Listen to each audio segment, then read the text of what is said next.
So I'd like to welcome all of you. This is the second in our series of webinars to help us begin to implement our proposal, which is entitled, as you know, Artisans of Peace. And way back in April 29th, Bernie gathered all of us together, and we had Marie and Johnny Sokovich kind of introduce us to the whole vision and project that we are still working on. So we're really grateful that Marie can be with us today to take us still a step further. Before we begin, I just want to take a moment for us all to pray and to ask God and the Spirit to be with us for just a moment. Spirit of God, Spirit of the risen Christ, you who moved over the waters of chaos to begin to bring about order and harmony. Look at our broken world and our conflictual world and bring us the same spirit of creativity and help us to be led out of chaos into the beginnings of a world of peace. Bless all those who will gather today. Inspire us with your wisdom and open our hearts that we may hear the word of God spoken in this community. We ask this in Christ. Amen. So our topic today is choosing peace, vision and practice. And the background here, as I said, is the importance that we as a group realize that we cannot make peace or build peace unless we first of all try to live peace in our own lives as a way of life. And so we've committed the first part of our preparation or implementation of this process to study, to prayer, to community dialogue, and to particularly the study that comes from people that we really trust who can give us the information and the background. I want to hold up this book that all of you probably know, but this book, Choosing Peace, the Catholic Church Returns to Gospel Nonviolence. I think that's a key word there, returns to Gospel Nonviolence. Marie Dennis is the editor and author of this book, as well as many others. And this book, I believe, on my second time through it slowly, and I find it to be one of the richest resources, both for the historical development of the church's teaching, but also the practical process of peacemaking that's going on around the world. And Marie is going to be addressing some of that today. Just a word of introduction for Marie. I sent out the full bio that I found, and Marie helped me bring it up to date. Marie is the past president, co-president of Pax Christi International, and currently she still serves as the senior advisor to the Secretary General of Pax Christi International. She has an amazing background. She also is the former chairperson of the Pax Christi USA National Council. And for years, she was the director of the Maryknoll Office for Global Concerns. She did that until 2012. She holds a master's degree in moral theology. She's had all kind of important honorary doctorates. And she's the author or co-author of 7 books, including Oscar Romero, Reflections on His Life and Writings, and another book called Diversity of Vocations. We're going to be having a webinar on Oscar Romero next March, probably on the 41st anniversary of his death. So I think her book will be particularly helpful background. The most important thing I think for us to know about Marie today is her extensive work in conflicted areas of the world. She's visited and been present to places like in Jordan, Palestine, Egypt, Colombia, Croatia, Sudan, Iraq, Honduras, and Haiti, to mention a few. She's also participated in peace delegations, for instance, in Afghanistan, in Israel, Palestine, in El Salvador and Guatemala. And she's been an election observer in Zimbabwe, Mexico, and Haiti. So her extensive experience And from those of you who've had the opportunity to hear, her deep wisdom and practical sense is what we look forward to today. Marie, thank you for being with us. Thank you, John. It's really nice to be with you. It's very nice to see many friends that I've interacted with over the years. Thank you. So I suspect that some of what I'll say you already know very well, so I'll kind of move through it fairly quickly. There are so many interesting things happening right now that relate to this topic of choosing peace that I hope we'll have some good time to just talk about what's of interest to you. And I think most especially the encyclical that just came out a few days ago.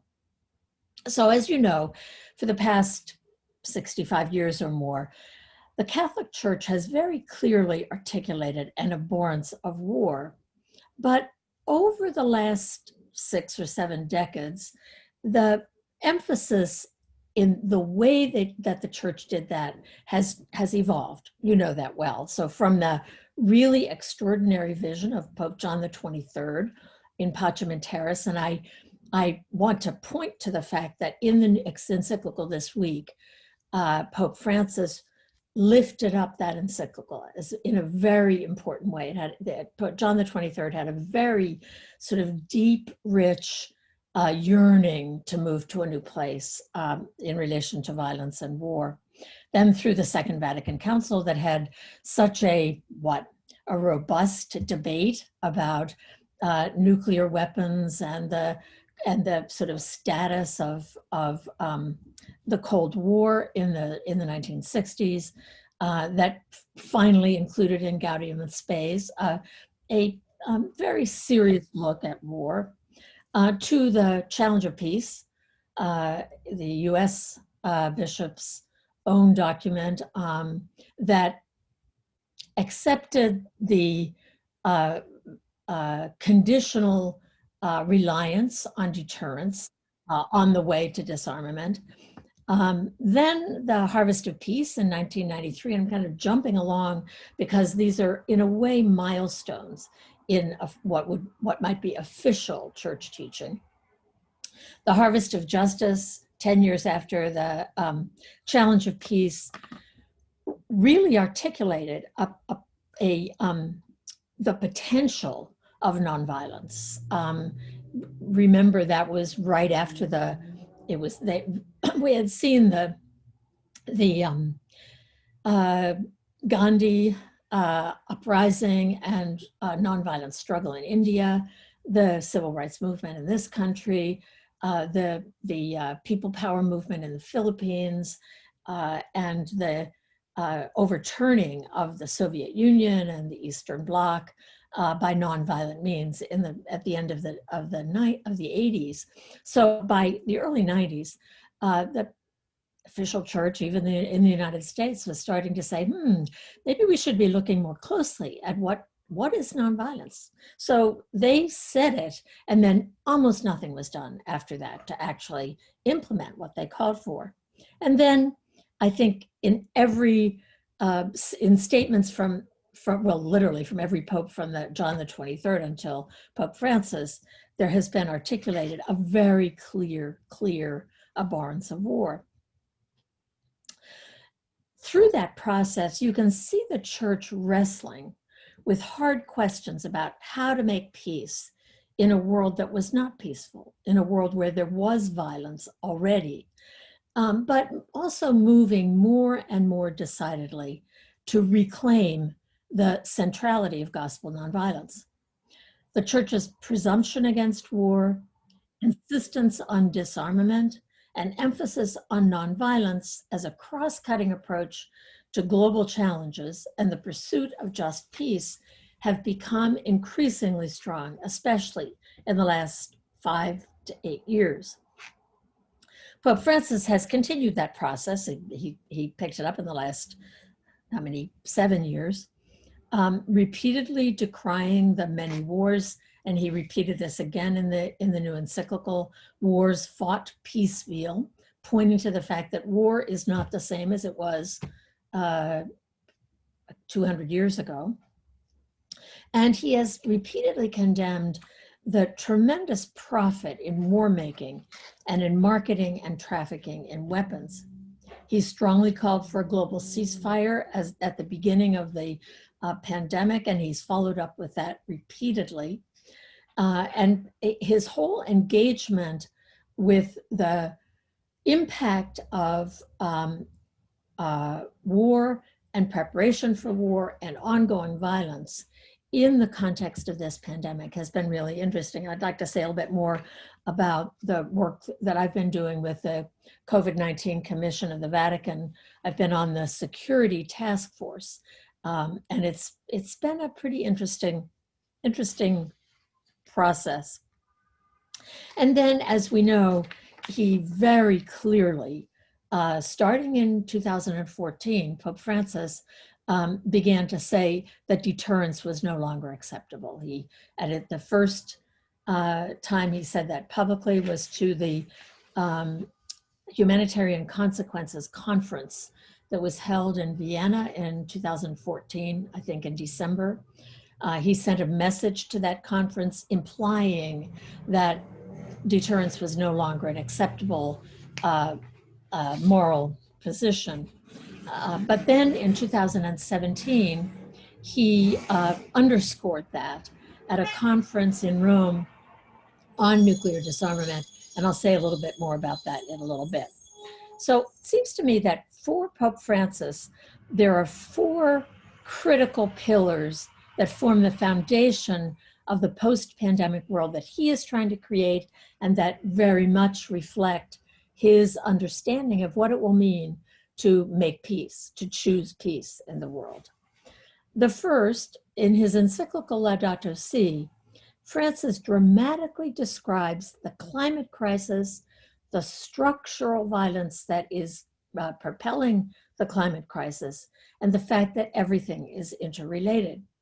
Ecological conversion, he said, quote, entails a loving awareness that we are not disconnected from the rest of creatures, but joined in a splendid universal communion. Integral ecology, in his way, is his way of describing the intrinsic interconnectedness of the many expressions of direct and structural violence that have been exposed by the pandemic: poverty, climate change, environmental degradation, racism, war, forced displacement, and on and on. So first, in Laudato Si', he talks about sort of the essence of peace, the essence of nonviolence, if you will, being a world where right relationships between humans and the earth are the order of reality. Second, as I started to say, since 2014, Francis has tried to move the nuclear powers more and more surely, not to just talk about nuclear disarmament, but to actually accomplish nuclear abolition. In addition to the message to the Humanitarian Consequences Conference in 2014 and the Conference on Nuclear Disarmament in 2017, last fall, I apologize, the street in front of our house has become a runway for small motorcycles of kids in the neighborhood, and I hope they'll stop it soon. I hope it's not interrupting too much. But in last November, when he was in Hiroshima and Nagasaki, he clearly repeated that call, saying that nuclear deterrence is absolutely ruled out. It cannot be accepted in Catholic moral teaching. The Holy See, as I'm sure you know, very strongly supported the development and the writing of the Treaty on the Prohibition of Nuclear Weapons, and was in fact the first signature on the treaty when it was finally developed. Many years ago, Jesuit peacemaker Reverend Richard McSorley, some of you may remember, wrote, "The taproot of violence in our society is our intention to use nuclear weapons. Once we have agreed to that, all other evil is minor in comparison." consent to the presence of nuclear weapons in our world not only accepts the risk of a nuclear conflagration in the future, but also undermines the ethical foundations for the common good here and now. Excuse me, can you hear the motorcycles? Is that very disturbing? Is it? Let me just close the windows. I'll be right back.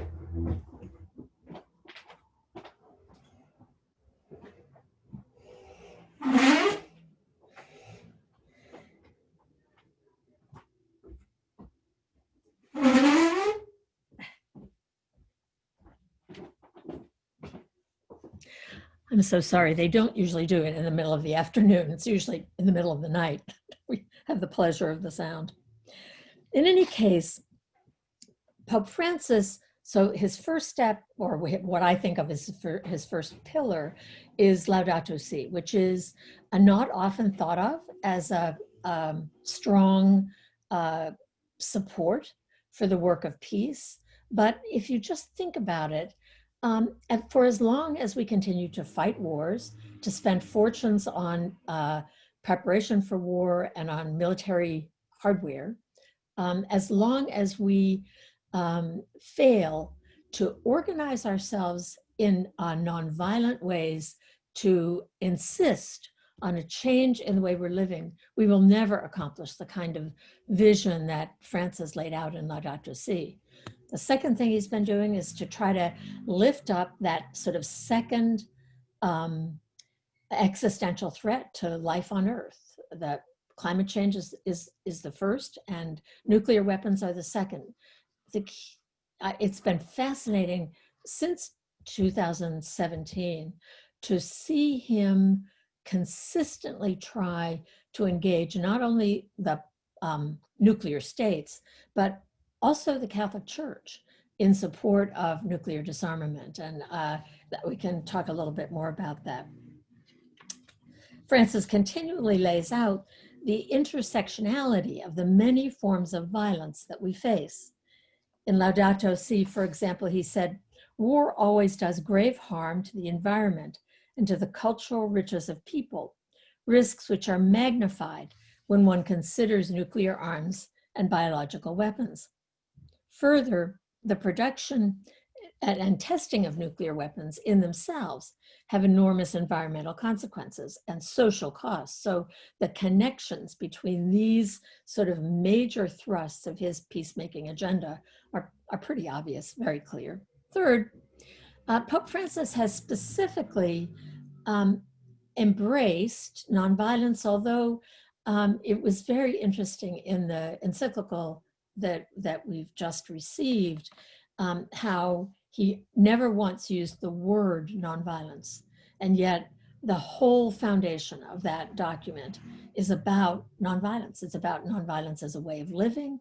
It's about nonviolence as a spirituality, and on and on. We can certainly talk more about that.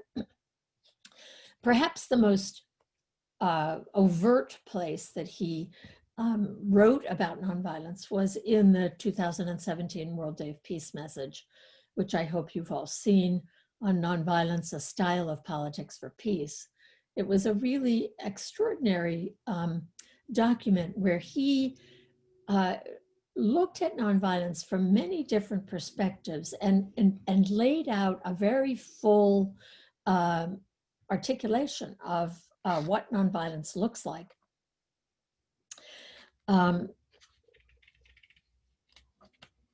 If you've been reading Choosing Peace, then you have some sense of the story of how that World Day of Peace message came about and how Pope Francis began to say more about nonviolence. We're hoping he'll say still more. But most importantly, in the conference that we held in April of 2016, which was a conference co-sponsored by Pax Christi International and the Vatican, number of other Catholic communities, and it took us a long time to get the Vatican to agree to co-sponsor a conference with Pax Christi. The most important part of that conference was the testimony, the witness of people from all over the world who participated. That was, in a sense, that was our basis for the conference. We felt that it was very easy for those of us from, the safety of Washington, D.C. or Europe or wherever else to claim to be nonviolent and to promote nonviolence. But we had to take our lead from people in places like Mindanao in the Philippines or Colombia or El Salvador or Guatemala or Mexico or Sudan, Uganda, Palestine, Lebanon, Afghanistan, Iraq, and so on. And so we invited our colleagues, Pax Christi's members and colleagues from all of those countries to participate in our first conference. And we began the conference by asking them to talk about their experience of violence and nonviolence, and to say whether, from their perspective, nonviolence even made sense to their reality. What was fascinating was that it was really staggering to me to hear one after another. And in Choosing Peace, we share a lot of those stories about the sister Nazak Mati from Iraq, who talked about, and this was just very shortly after her community, Dominican Sisters community based in Mosul. I had visited them a little bit, few years before this, and they their convent was completely destroyed. They were run out of Mosul, as was almost everybody else, by ISIS. So this was pretty shortly after that had happened. And I really didn't know what she would say. I thought she might say, nonviolence sounds great, but there are times when we need military defense. But she did not. She said, we are so tired of war. Every war that's fought is fought on our backs. We are the ones who pay the greatest price for the wars often started somewhere else. It was repeated over and over again by those who were present. And that was for me, that was the most important part of that particular conference. We began, at the end of the conference, we issued an appeal to the church to recommit to the centrality of gospel nonviolence, based on our belief that nonviolence was central to Jesus' life and witness, and that the early church lived nonviolence in a very dedicated way, and that we really needed to look again at nonviolence. It was interesting because Pope Francis sent us, this was a pretty small conference, it was 80 people. It wasn't in a Vatican space, it was in a hotel conference room. But Pope Francis sent us a message saying, don't forget that you can't ignore conflict. You can't pretend that everything is fine. And that was I think that's been a repeated refrain of his. And we've worked hard to try to answer that. So after we issued the appeal to the Catholic Church to recommit to the centrality of gospel nonviolence, we asked for the World Day of Peace message in 2017 to be on nonviolence, which it was. And as I said, it was really a quite remarkable document. Then we slowly began a dialogue with the Vatican. We had decided that, in fact, the impetus for our conference in the first place came from our own frustration of having spent, some of us 20 or 30 years trying to stop wars, propose other ways to resolve conflict, to transform conflict, and on, and always more or less getting patted on the head and told, well, that's really nice, but it's not very practical. There's a lot of violence in the world and we need to be ready to face it. And so we began to think about, well, how could we make a difference? It's not making the witness of so many people around the world who have not only spent time in prison, witnessing to the power and the call to nonviolence.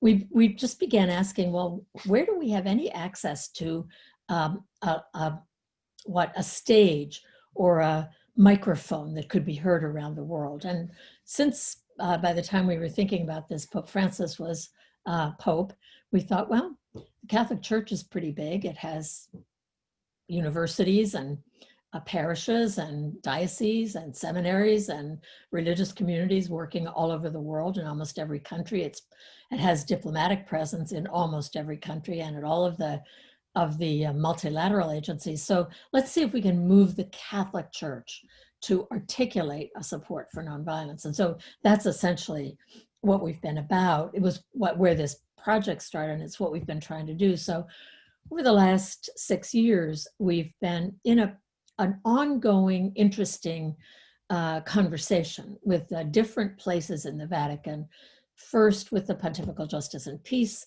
Commission, and then that became the dicastery for promoting integral human development, with the Secretary of State to some degree, with the Congregation on Catholic Education.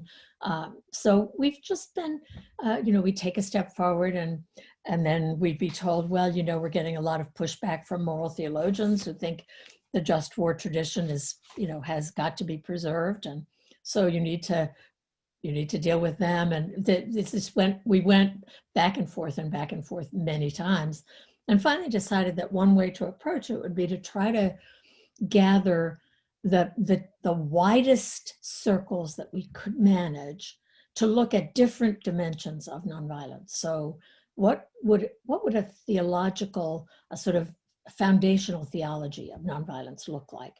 What would a scriptural exegesis on nonviolence look like that included both the Hebrew scriptures and the Christian scriptures? What would a new moral framework look like if we were going to move the just war tradition off the stage, put it on a shelf somewhere? What tools could we provide to or suggest for political decision makers or Catholic leaders to use in response to sometimes terrible violence? Then what do we mean to integrate nonviolence throughout the Catholic Church? How could we do that? And what are some great examples of different situations, of different expressions of violence in the world where the Catholic community has stepped up in a really creative and strong way? And a lot of that is written in Choosing Peace. We can go back there if you want. But we did gather, we had 5 roundtables, each in conversation about these different dimensions of nonviolence. People from all over the world who were theologians, peace practitioners, grassroots activists, all kinds of academics and so on. We gathered all of that material and then asked the dicastery to co-sponsor with us another conference last year where we would bring this material together, which we did, and had good participation, again, of about 80 people. And we are just about to publish a book that gathers all that information. It will be available, they say, momentarily from the Catholic Nonviolence Initiative of Pax Christi International. So first, I think Laudato Si. Second, his focus on nuclear disarmament. Third, his steps to embrace nonviolence and to even understand what nonviolence might be. And then fourth, this new encyclical, Fratelli Tutti, brothers and sisters all. As you know, there was much to do about the title of the encyclical, and yes, it didn't make too much difference, but now that the title is settled and there's a pretty clear insistence that this letter is written to all brothers and sisters, we've decided to really dive into it and try to see what is in this encyclical that we want to hold on to. And as you've seen, I'm sure there is a great deal. Just maybe Pax Christi International does have a statement on our website that is a very immediate sort of comment on the encyclical. And essentially what we say is that although Fratelli Tutti does not explicitly use the term nonviolence, the encyclical offers a clear foundation for developing and integrating the theology and practice of nonviolence in the teaching of the Church, an effort to which our Catholic Nonviolence Initiative is dedicated. In particular, Pope Francis' clear analysis of global violence, including structural violence, sets the stage for a deeper understanding of nonviolence. And then later we said, Pope Francis, in the part of the encyclical about the Good Samaritan, is clearly calling us all to the nonviolent life, especially illuminated in his reflection on the Good Samaritan. I wanted to just,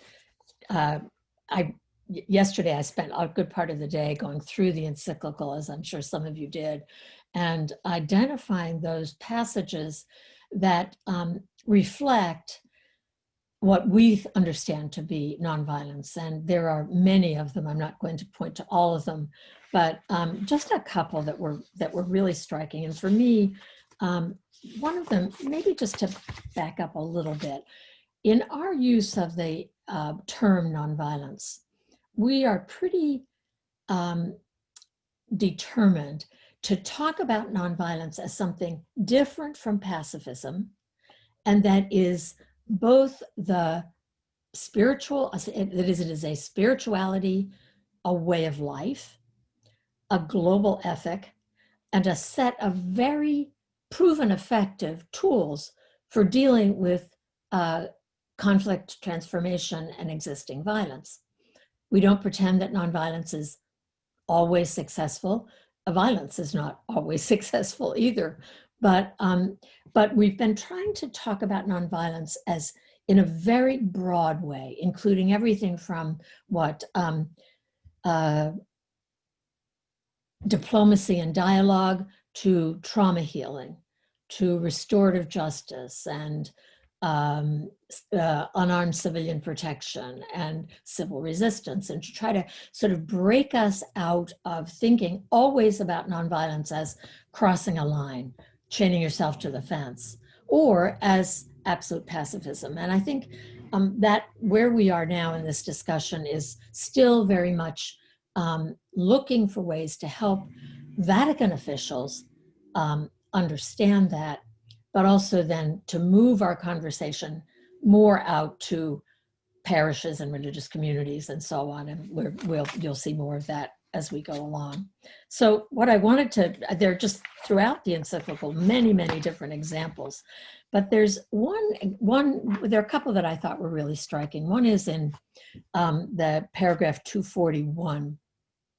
He was talking about that he's been talking about there is conflict, that's part of life, and he talked about sort of the inevitability of conflict. He's already talked about beginning to look at life at any conflict from the perspective of those who are marginalized, from the perspective of the most violated by conflict. So he said all that, and then he talks about legitimate conflict and forgiveness. He said, nor does this mean calling for forgiveness when it involves renouncing our own rights, confronting corrupt officials, criminals, or those who would debase our dignity. We are called to love everyone without exception. At the same time, loving an oppressor does not mean allowing them to keep oppressing us or letting them think that what they do is acceptable. On the contrary, true love for an oppressor means seeking ways to make them cease their oppression. It means stripping them of a power that they do not know how to use and that diminishes their own humanity as well as that of others. It's a almost exact description of one dimension of nonviolence in terms of loving your enemy. It's not about ignoring destructive behavior or not holding people to account, but it is how we do it. And I think that was especially beautiful. And then there's a later section when he talks with a lot of deliberateness about war. He says what every pope for the last, since John the 23rd has said, which is that war, there's no excuse for war. It's an abomination. Popes have said it in lots of different ways, but he said it again very clearly. But he also said very clearly that the just war tradition has been misused to permit, to call just wars and violent conflict that was not just, and that we need to move beyond that. He talks about this has been said pretty much before, but he strengthened it. He said, we can no longer, this is in paragraph 258, we can no longer think of war as a solution because its risks will probably always be greater than its supposed benefits. In view of this, it is very difficult nowadays to invoke the rational criteria elaborated in earlier centuries to speak of the possibility of a just war. Let me just find, I had one other piece, which is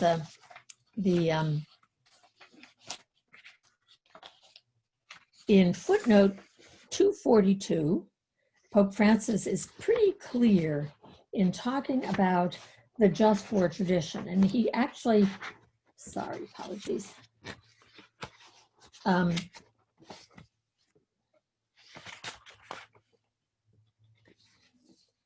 Sorry. He actually quotes, here it is. He said,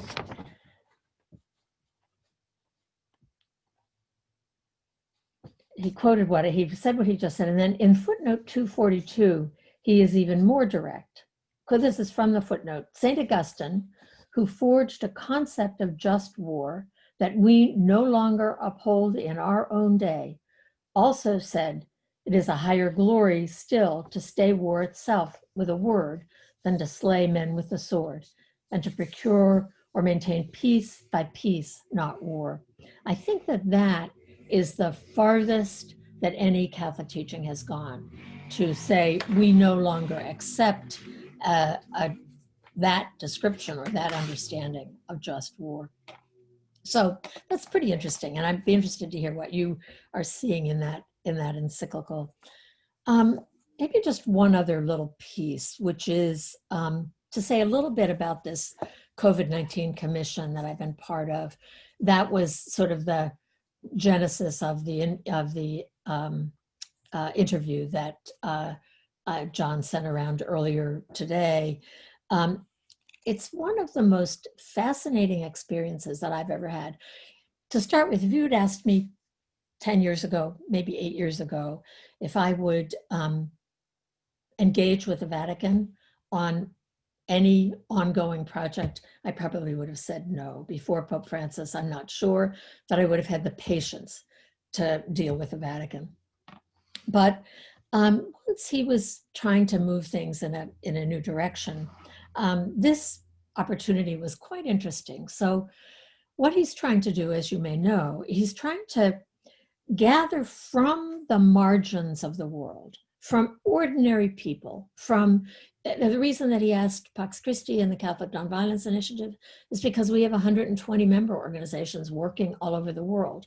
And he wanted that input to both understand the problem that was being caused by COVID-19, and then to propose to prepare the future. He says, not prepare for the future, prepare the future.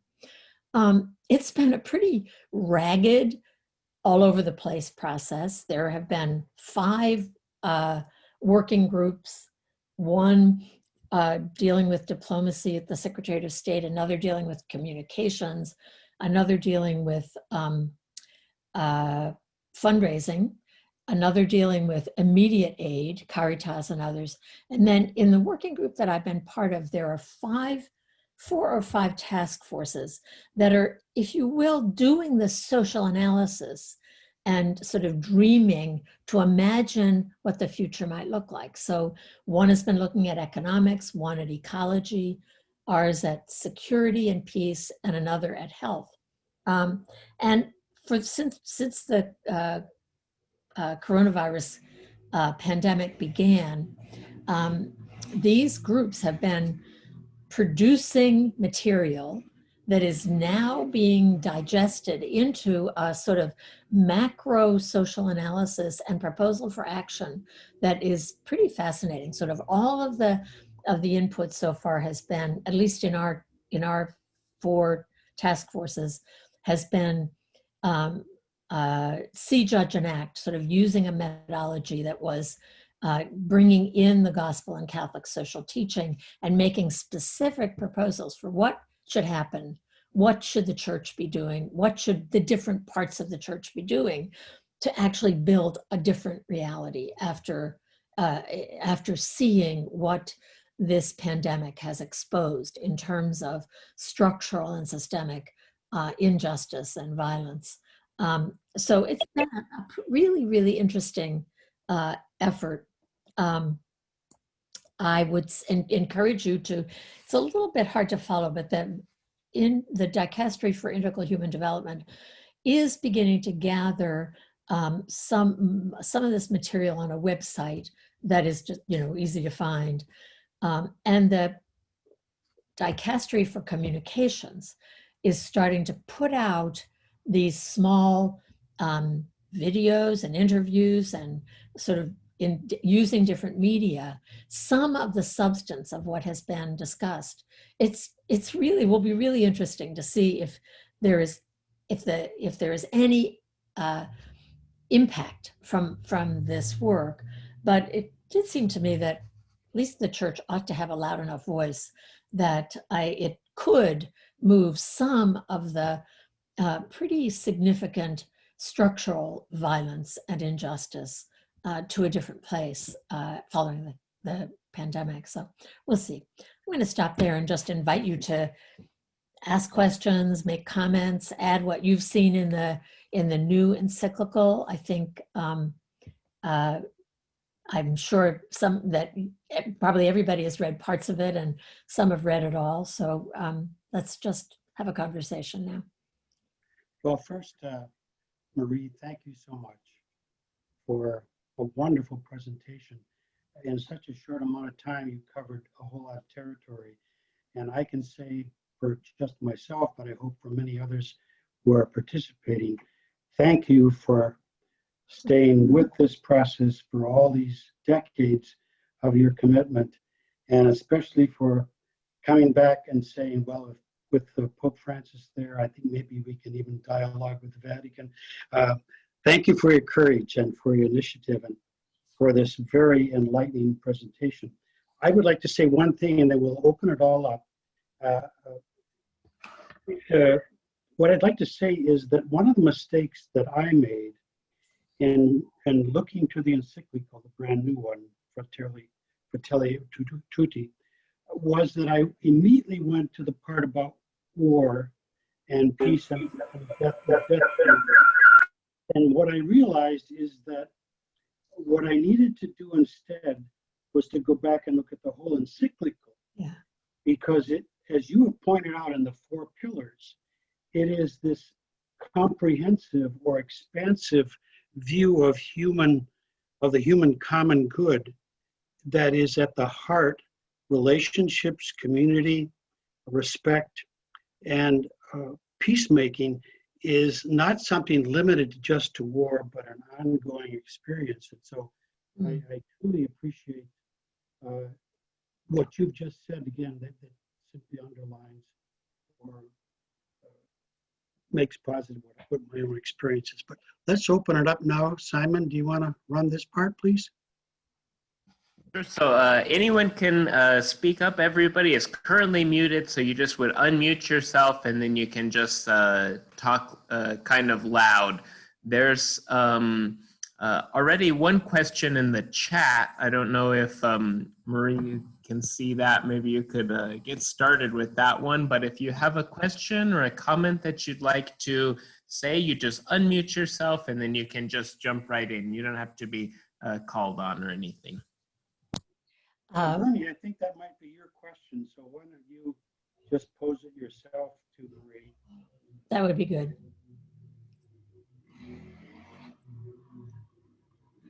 Are you there, Bernie?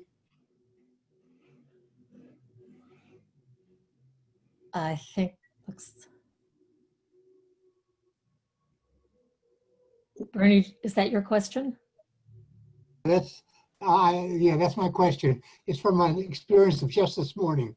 Can you hear me? Yes. Okay. Well, I got a telephone call. Could you just respond? What does it mean for our church? Does everyone see the chat? My experience and my question. I think you better repeat the question, Bernie. Okay. Marie has it, but a lot of people don't. Okay, very good.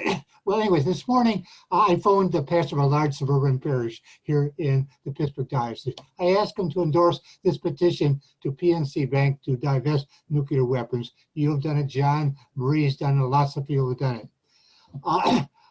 He said the diocese and his parish does much business with the bank and would not want to offend its management and board by meddling in the bank's internal affairs, such as to whom the bank makes loans. In fact, the bank has close to $1 billion of loans to the manufacturers and maintainers of nukes. Quoting Pope Francis, with him didn't simply impress him. So I asked Marie, what does it say about our church and all your work and our work? Well, what I think it says, Bernie, is a couple of things. One is that it has been a long time since we have heard very much at a local level about critical issues like this. So I think we have a lot of remedial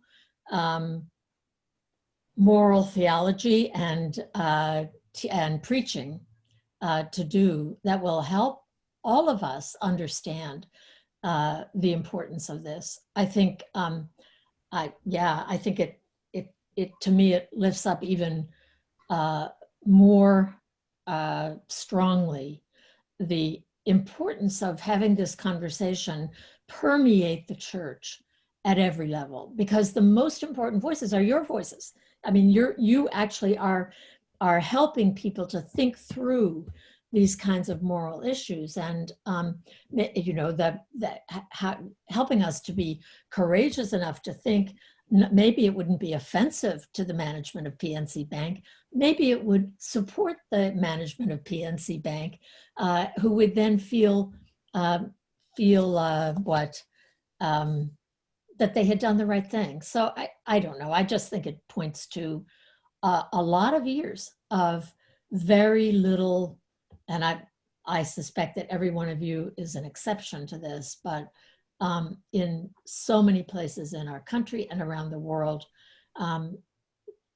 we haven't been encouraged to think about the social consequences or the peace consequences of our work, of where we either earn our money or how we spend our money or how we manage our companies or how we treat our workers, or it's been off the table to talk about it. So I think we need to talk about it. And one of the things that I appreciate a lot about what I said before about Pope Francis's approach is that he keeps bringing these critical factors together. So if you're really concerned about climate change, you can't support investment in nuclear weapons or preparation for war. If you're, on and on. So I think we have a lot of work to do. And hopefully we'll keep on doing it. Thank you, Marie.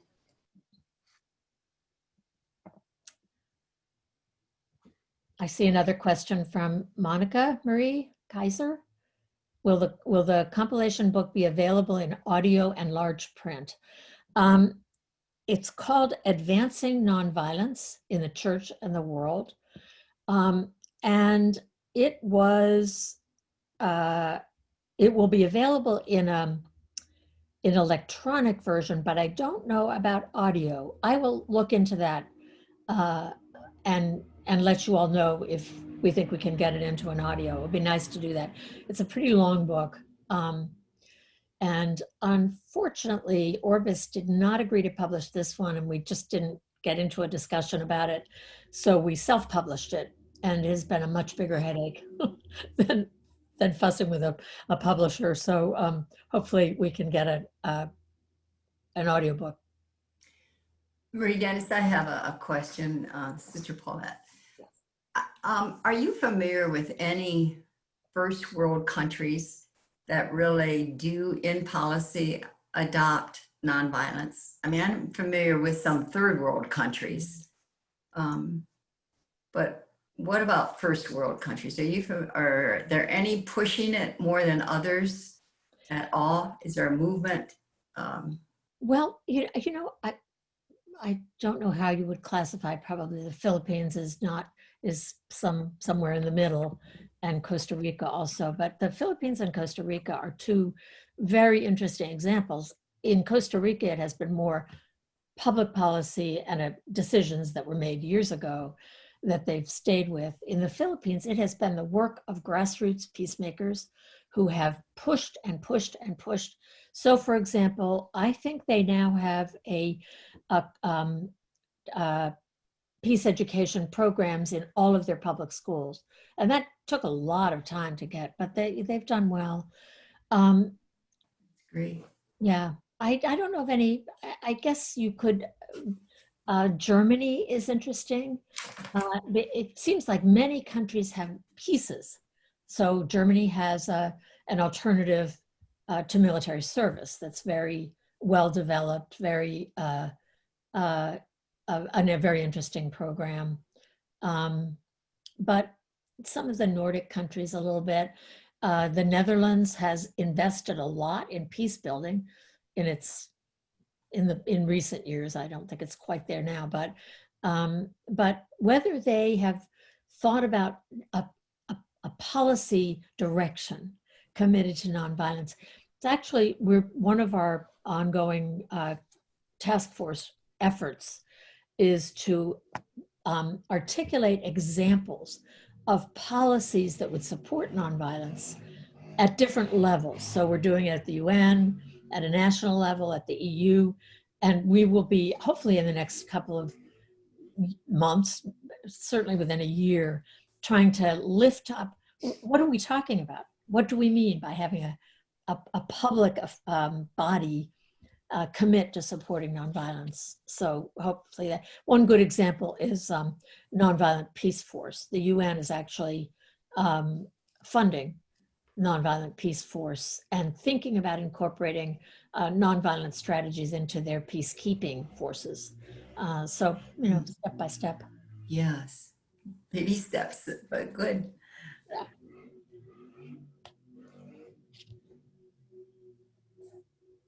I'm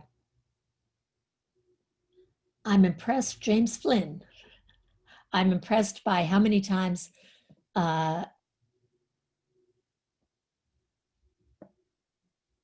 the new encyclical, his name, it's escaping me, uses the word solidarity. That is really interesting, Jim. It's a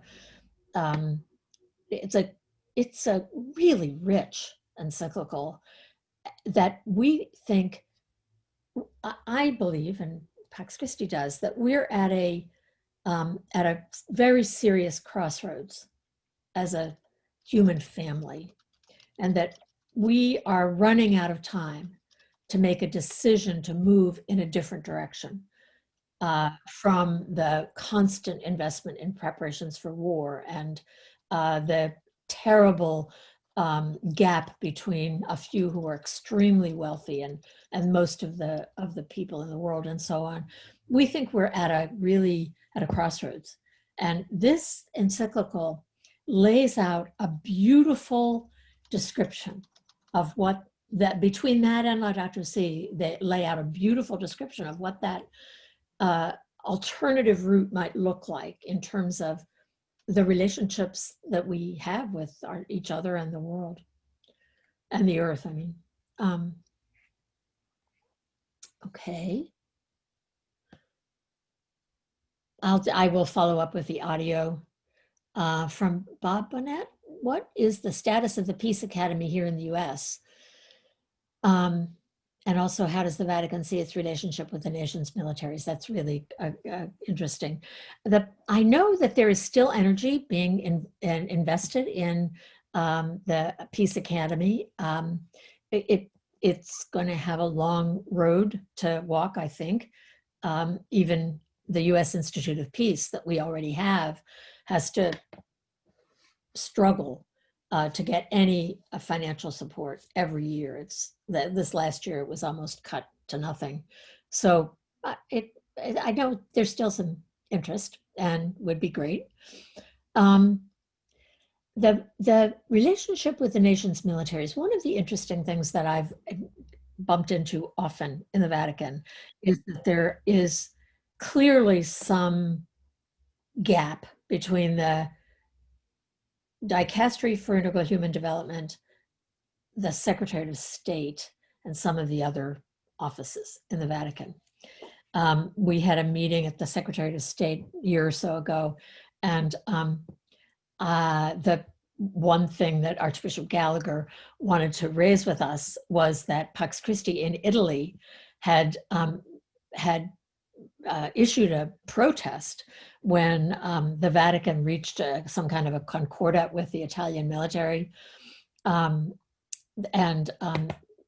he wanted to know, why we were complaining, and I brought up our complaints about the U.S. military. I said, why does the military, yes, of course, people in the military need pastoral care, but why is there an archdiocese of the military that is accountable to where those who are in the archdiocese are accountable to a military officer or superior or to military strategies and not just to the gospel?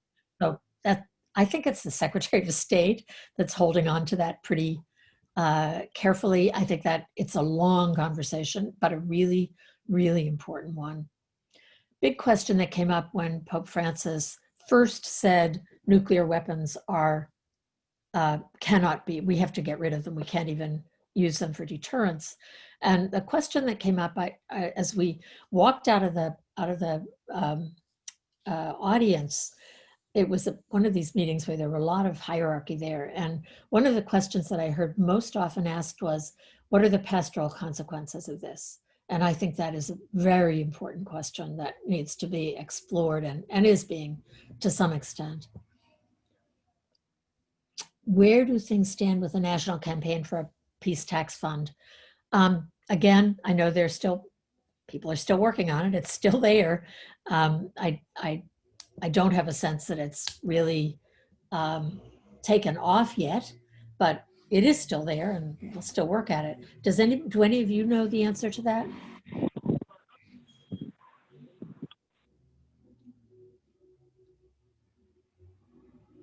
Okay, I can send you some information.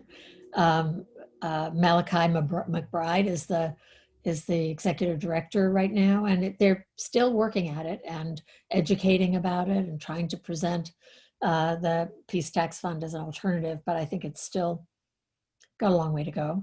Maybe if we move our country in the right direction, we might get closer. How do we apply our topic to World War II with aggression from two countries? Nonviolence, I assume. This is Ray Cole. I guess that what I would say about that is that, number one, nonviolence is not something that, it's not an action that you can take today and solve the problems of today, right now. It's a long-term commitment to building a different kind of society and building the capacity of citizens to know, for example, in relation to civil resistance, to know how to organize in response to very serious threats. So there are some, the examples of some, for example, in Germany, who made an effort at resistance. There were some that were successful. Some wives, I think, non-Jewish wives of a number of men who were abducted, and I'm sorry, I should know that off the top of my head, but I don't, who were arrested, and they protested and they were released. I think they were couples, mixed religion couples. But I think that more than that, it takes a deep, long preparation for nonviolence to actually be effective. And so while we've been investing in our own country or in the world, trillions of dollars preparing for war, we haven't invested in nonviolent strategies. And yet they have demonstrated that over the 20th century, that of all of the efforts to overturn a dictatorship or stop repression, that nonviolent strategies and campaigns were twice as effective as violent ones. Maria Stephan and Erica Chenoweth wrote a wonderful book several years ago that was based on that research. And Erica, who is now teaching at Harvard, has continued research in sort of how do nonviolent campaigns work. Some people have talked about how they might have worked in Germany and Japan, but I'm not absolutely convinced that we can look backwards and say what we should have done. I think that probably investing now in building our capacity for nonviolence and understanding nonviolence. For example, when you look at the effort of Pope Pius X, was it, during the First World War, his peace note laid out proposals for how an armistice might be developed that probably would have been significantly better than what was the armistice at the end of the First World War, which then led to so much of the resentment and the sort of lead up to the Second World War. If we had done a better job of paying attention to what was happening in Germany in the 30s, perhaps that earlier on there could have been a way to disrupt what was building in Germany. It's hard to say in retrospect, but I think for me it really is, the message is one of both understanding nonviolence as very varied and looking for every place that we can introduce nonviolent approaches in our society. It's just as important in schools and in our own court system and in our own prisons as it might be at the level of a war. And then I think I also have to say again that nonviolent strategies are not always going to be successful. That's just the reality. But they will be more successful under many circumstances than violent ones. Sister. Thank you. Sister Marie Dennis? Yes, I'm sorry. Sorry, yes. This is Harry Burry. There is some data to suggest that when internationalists stand between people in conflict, that they tend not to harm each other because they don't want to hurt the internationalists or the nonviolent people in between. And after our 10 days free from violence program that just ended a week ago, one of the results is that here in the Twin Cities, we are forming a nonviolent peacemaker group.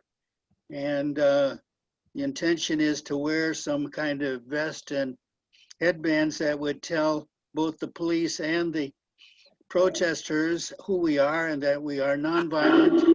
And our intention is to walk in the next protest, the next demonstration, between the police and the demonstrators, and with the idea that they won't hurt each other. And that was a result of the 10 days free from violence conference that we had. That's great, Harry. I think Nonviolent Peace Force is based in the Twin Cities, I think, and they have been a leader around the world in putting that at a local level and in many countries, including Sudan and the Philippines and Bangladesh and many other places. That's very true. And they're training us. That's great. They're really good. Yeah.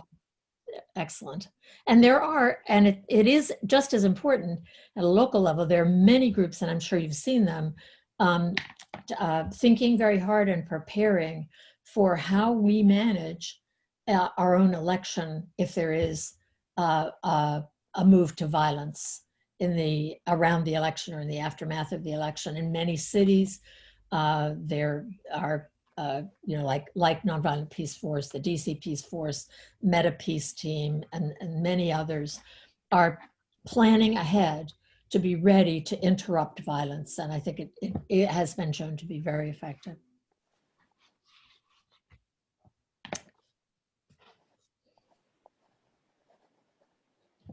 Lots to learn.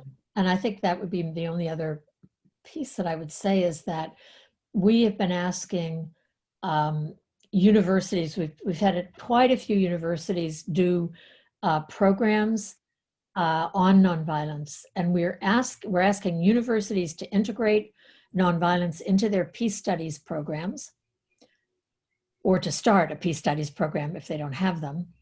And we're also asking them to encourage graduate students or undergraduate for that matter, who are looking for research topics to do the kind of empirical research that will help us know what form of nonviolent action works under what kinds of circumstances, and then to publish that so that it's readily, there's quite a bit out there, but not nearly enough to sort of help us know how do we plan and how do we implement a commitment to nonviolence.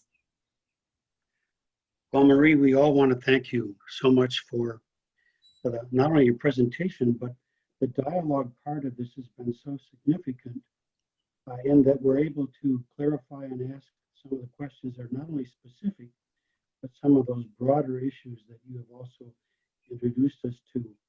Simon, are you still there? Yes, and I also want to just thank everyone. I'm going to put a share screen with the upcoming webinars that we are going to be having. Get that up. Hopefully that will come up onto everyone's screen. If you want to write those down before you get off, on Tuesday, November 10th at this same time, 3 p.m. Eastern, we'll have Eli McCarthy from Georgetown to give a webinar. Then we'll have a celebration of the 40th anniversary of the passing of Dorothy Day. And we'll have Joseph Torma from the Catholic Worker. And then we'll have on December 3rd, a good panel discussion with our own Father Bob Bonneau. So those are the upcoming webinars. Put that in your calendar. And I just want to also thank you so much, Marie, for your presentation today. Simon, can I just interject for a moment? The good news is now that in addition to Joseph Torma, on Wednesday, November 18th, Sister Catherine Walsh will also be joining us, who's had extensive work with Catholic Workers as well. So she'll be joining us part of that. That's just happened yesterday. Yeah. Also, if this, Bono, if I can just mention, we just scheduled on October 14th a webinar that is going to deal with the question of whether there's a risk of fascism rising from the racism question.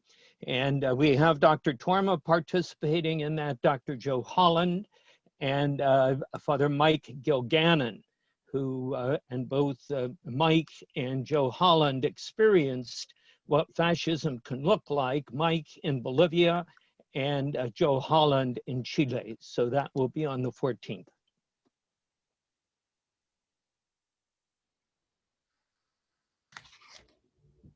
Thanks again, everyone, and God bless you. Thanks again, Marie, one more time. Thank you all. Thank you, Marie. Thanks, sister. Thank you all. Great. Good job. Thanks so much, Marie. That was terrific.